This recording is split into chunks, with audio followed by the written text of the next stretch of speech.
আমাদের একজন স্বাস্থ্যমন্ত্রী আছে বাংলাদেশের, চিনেন ওনাকে? উনি ডক্টর মোহাম্মদ ইউনূসের ভাই ব্রাদার কোটায় আসছে। ডক্টর মোহাম্মদ ইউনূসের স্বজনপ্রীতির সবচেয়ে বড় এক্সাম্পল হচ্ছে স্বাস্থ্য উপদেষ্টা। ওনার একমাত্র যোগ্যতা, উনি গ্রামীণ ব্যাংকে ছিল এবং ডক্টর মোহাম্মদ ইউনূসের উনি হচ্ছেন খুব কাছের মানুষ। সংগ্রামী সহযোদ্ধারা, এ পর্যায়ে আজকে সর্বশেষ বক্তব্য রাখবেন আমাদের জুলাই অভ্যুত্থানের অন্যতম নায়ক, আমাদের জুলাইয়ের স্লোগান মাস্টার, আমাদের আপসহীন নেতা, এনসিপি কেন্দ্রীয় কমিটির দক্ষিণাঞ্চলের মুখ্য সংগঠক, আমাদের ক্যাপ্টেন হাসনাত আব্দুল্লাহ।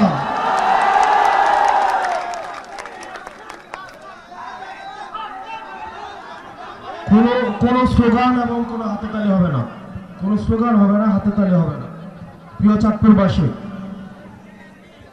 আমরা এমন একটা দেশে বাস করি, আপনি রাস্তায় বের হলে বাসে ট্রাকে চাপা পড়ে মরবেন, আপনি লঞ্চে উঠলে ডুবে মরবেন, কনস্ট্রাকশনের বিল্ডিং এর পাশ দিয়ে উঠলে হাঁটলে ক্রেন চাপা পড়ে মরবেন, আপনার উপরে প্লেন ক্র্যাশ করলে আপনি মারা যাবেন। এগুলোতেও যদি মারা না যান, আপনি কোভিডে মারা যাবেন, ডেঙ্গুতে মারা যাবেন, ম্যালেরিয়াতে মারা যাবেন, চিকিৎসার অভাবে মারা যাবেন। একটা রাষ্ট্র ব্যবস্থা আপনাকে নিরাপদ চলাফেরার অধিকার নিশ্চিত করতে পারে নাই। বাচ্চারা ক্লাস করছে, স্কুলে গিয়েছে, সেখানে হচ্ছে আমাদের দেশের বিমান বাহিনীর বিমান সেখানে প্র্যাকটিস করছে। প্র্যাকটিস, মানুষের জীবন বাংলাদেশের এস্টাবলিশমেন্টের কাছে হচ্ছে প্র্যাকটিসের বিষয়। এই যে অবহেলা, এর দায়ভার অবশ্যই এই বাহিনীকে অবশ্যই নিতে হবে।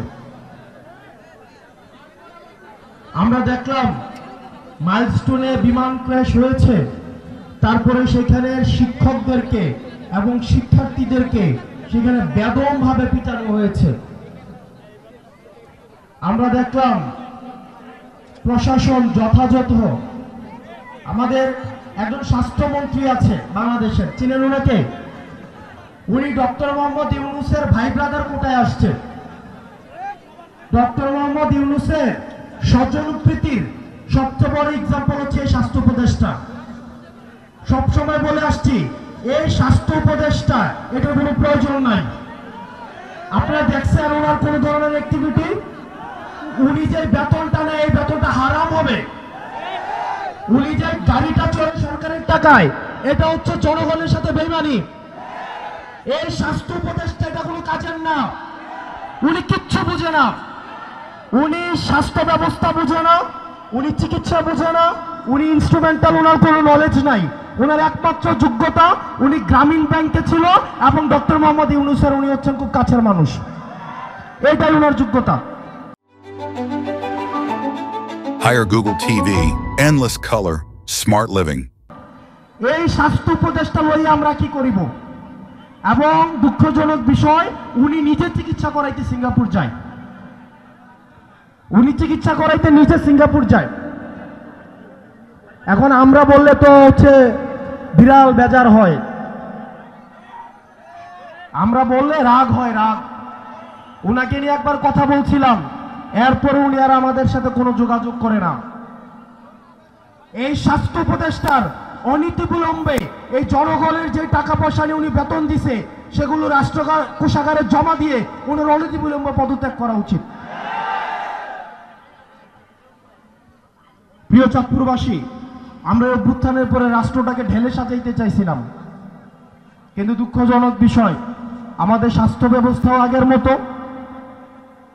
আমাদের আইন শৃঙ্খলা ব্যবস্থাও আগের মতো। আপনি দেখবেন আমাদের দেশের সিভিলিয়ানরা কখনোই হিরো হয় না, যার কারণে আমাদের এই যে মাহিরিন ম্যাডাম, যিনি এই মাইলস্টোন কলেজের 20 জন শিক্ষার্থীকে নিজে উনি উদ্ধার করেছেন, পরবর্তীতে উনি নিজের জীবন ওনার চলে গিয়েছে, উনি নিজে নিহত হয়েছেন। আমরা মাহিরিন ম্যাডামকে আমরা রাষ্ট্রীয়ভাবে আমরা যথাযথ মর্যাদা দিতে পারি নাই, এটা আমাদের ব্যর্থতা। এই সরকারের কাছে অনেক প্রত্যাশা ছিল, প্রত্যাশার পারও দিন দিন কমছে। দিন শেষে আপনাদের কাছে আহ্বান জানাবো, দলমত নির্বিশেষে আমাদেরকে ফেসিবাদের বিপক্ষে আমাদেরকে অবস্থান নিতে হবে। আপনারা গতকাল দেখছেন লাশের উপর দিয়ে এই আওয়ামী ফেসিবাদ আবার তারা রাজনীতি করার চেষ্টা করেছে। আমরা ফেসিবাদ বিরোধী রাজনৈতিক দলগুলো সুকাহত, যারা বাংলাদেশকে ধারণ করে আমরা সুকাহত, কিন্তু আওয়ামী লীগ যদি ফেরার চেষ্টা করে তাহলে এই শোক শক্তিতে পরিণত হয়ে এই আওয়ামী লীগের চ্যাপ্টার তো আমরা ক্লোজ করছি, ভবিষ্যতের উত্থানের যে কোনো সম্ভাবনাকে আমরা একদম নাই করে দিব। প্রিয় চাঁদপুরবাসী, আপনারা সজাগ থাকতে হবে, ফেসিবাদ বিরোধী রাজনৈতিক দলগুলোকে ঐক্যবদ্ধ থাকতে হবে। আমরা একসাথে একটা সুন্দর বাংলাদেশ বিনির্মাণ করব, যে বাংলাদেশে রাস্তায় বেরোইলে আপনাকে দুর্ঘটনার সম্ভাবনা থাকবে না, যে বাংলাদেশে আপনার সুচিকিৎসার নিশ্চয়তা থাকবে, যে বাংলাদেশে আপনার বাচ্চা স্কুলে পাঠাইলে বিল্ডিং ভেঙে পড়বে, ওই আকাশ থেকে প্লেন ভেঙে পড়বে, এই ধরনের রাষ্ট্র ব্যবস্থা আমরা চাই না। এগুলো তদন্ত করা, সেগুলো বিবেচনা করুন, নিজেদের আবার পুনর্মূল্যায়ন করুন। আপনারা ভালো থাকবেন, সুস্থ থাকবেন, আমরা যেন এই জাতীয় শোককে আমরা কাটিয়ে উঠতে পারি। যারা নিহত হয়েছে তাদের আত্মার মাগফিরাত কামনা করছি, আল্লাহ তাদের জান্নাত নসিব করুক। যারা আহত হয়েছে, বাচ্চা বাচ্চা ছেলেরা 3 বছর 7 বছরের, আল্লাহ তাদের সুস্থতা দান করুক, আল্লাহ তাদের সুস্থতা এনায়েত করুক। আল্লাহ আমাদের রাষ্ট্রীয় সংকটগুলোকে আল্লাহ আমাদের উত্তরণ করার তৌফিক দান করুক। আপনারা সবাই ভালো থাকবেন, সুস্থ থাকবেন, আমাদের সবার জন্য দোয়া করবেন। আমরা একসাথে একটা সুন্দর একটা বাংলাদেশ বিনির্মাণ করব। আসসালামু আলাইকুম ওয়া রাহমাতুল্লাহি ওয়া বারাকাতুহু।